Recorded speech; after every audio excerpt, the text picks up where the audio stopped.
നിങ്ങൾക്ക് എൻഫീൽഡ് പോൾട്ടർഗീസ്റ്റ് ഹൗസിൽ സംഭവിച്ച നിഗൂഢമായ സംഭവങ്ങളെക്കുറിച്ച് അറിയാമോ? Welcome back to spade spot.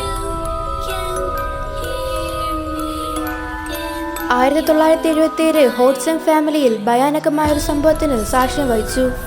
വീടിൻ്റെ ഓരോ ഭാഗത്തും ആരോ നടക്കുന്ന ശബ്ദം, കതക് കൊട്ടുന്ന ശബ്ദം, കസേര തന്നെ നീങ്ങുന്നു. ആ വീട്ടിലെ ജനറ്റ് എന്ന കുട്ടി ഒരു പ്രായമായ മനുഷ്യൻ്റെ ശബ്ദത്തിൽ സംസാരിക്കുന്നു. ഇതെല്ലാം കണ്ട് ഭയപ്പെട്ട വീട്ടുകാർ പാരാനോർമൽ കാര്യങ്ങൾ അന്വേഷിക്കുന്ന ആൾക്കാരെ വീട്ടിലേക്ക് വിളിച്ചു.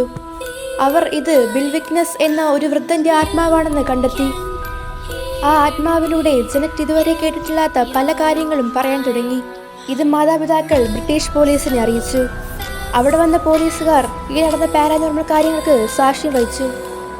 ഇതെല്ലാം ഇപ്പോഴും ഒരു ഫുട്ടേജായി സൂക്ഷിച്ചിരിക്കുന്നു. ഇതുപോലുള്ള റിയൽ സംഭവങ്ങൾക്കായി ചാനൽ സബ്സ്ക്രൈബ് ചെയ്യൂ.